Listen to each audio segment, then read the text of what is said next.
Hi everyone! Today, I'm going to show you naman my version of siomai. At hindi kompleto ang ating siomai kung walang chili oil. So at the end of my siomai recipe, just keep on watching kasi nilagay ko rin po yung step-by-step procedure kung paano gumawa ng quick and easy chili oil.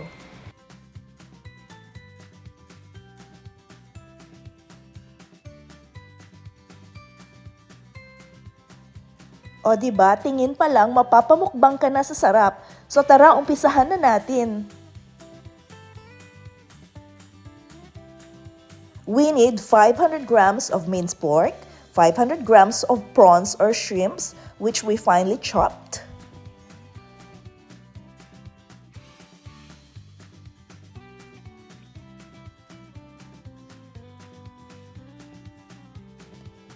We will also need to add half cup of grated carrots, 5 stalks of chopped spring onions, 3 tablespoons of cornstarch,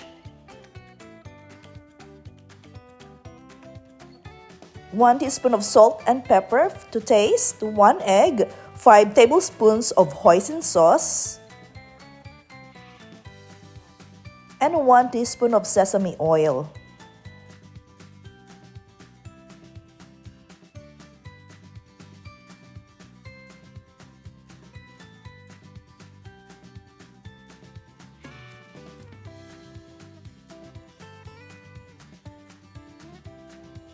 We will also need 30 pieces of yellow Wonton Wrappers, or you can also use the white dumpling wrappers.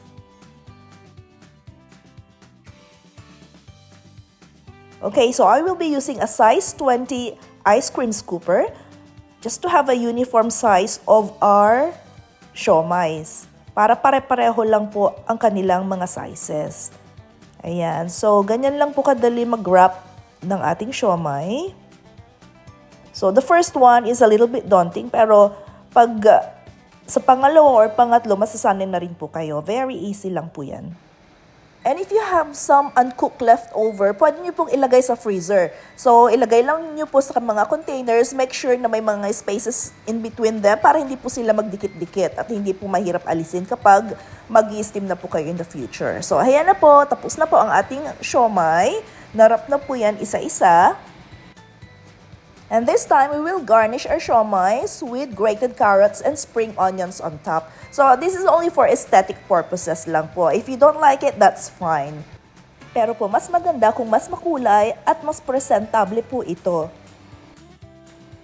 So, next na gagawin po natin ay prepare po natin ang ating steamer. So, you can brush it with oil or spray it with oil or pwede po tayong gumamit ng parchment paper or baking paper para po hindi po magdidikit ang ating mga siomai sa ating steamer at madali po siyang alisin.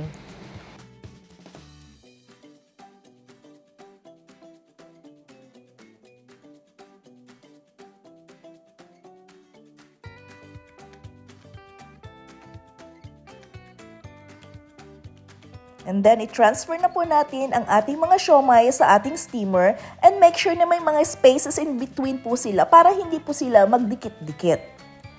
Okay, so make sure that the water is now boiling and we will steam them for 10 minutes over medium heat.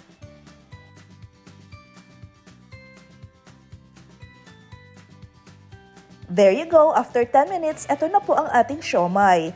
So, luto na po siya. Ilagay na po natin sa ating serving plate.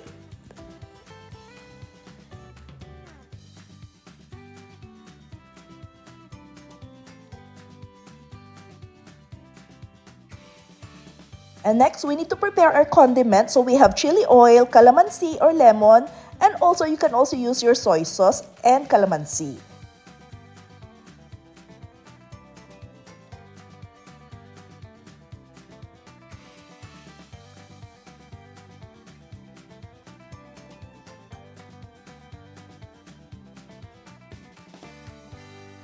So keep watching for our chili oil recipe.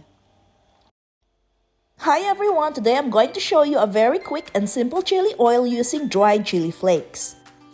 And I will assure you, hindi po siya masakit sa mata at ilong habang niluluto ito. It is sweet and savory, and it is best partner with your favorite siomai. And if you also want my siomai recipe, please click on the next video or the link is in the description box below.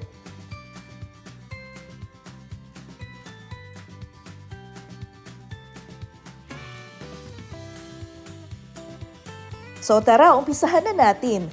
So kailangan natin ng 150 grams of dried chili flakes, 3 large heads of garlic, finely chopped, or you can also use a food processor.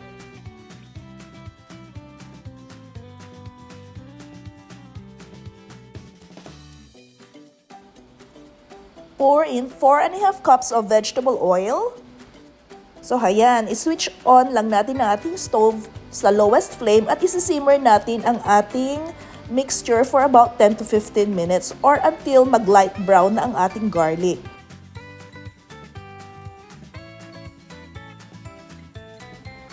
When the garlic turns light brown, we will need to add ½ cup of brown sugar.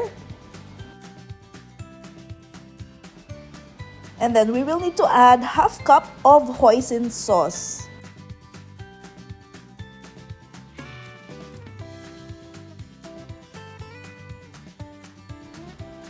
And to serve as our preservative, we will also add 1 tablespoon of white vinegar.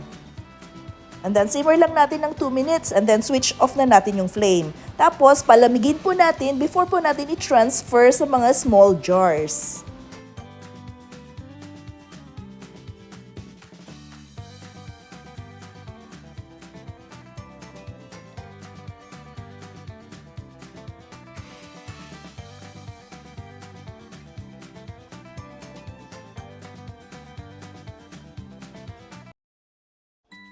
So here you go. This is my version of quick and easy chili oil using dried chili flakes, which is sweet and savory, and it is best partner with our favorite siomai.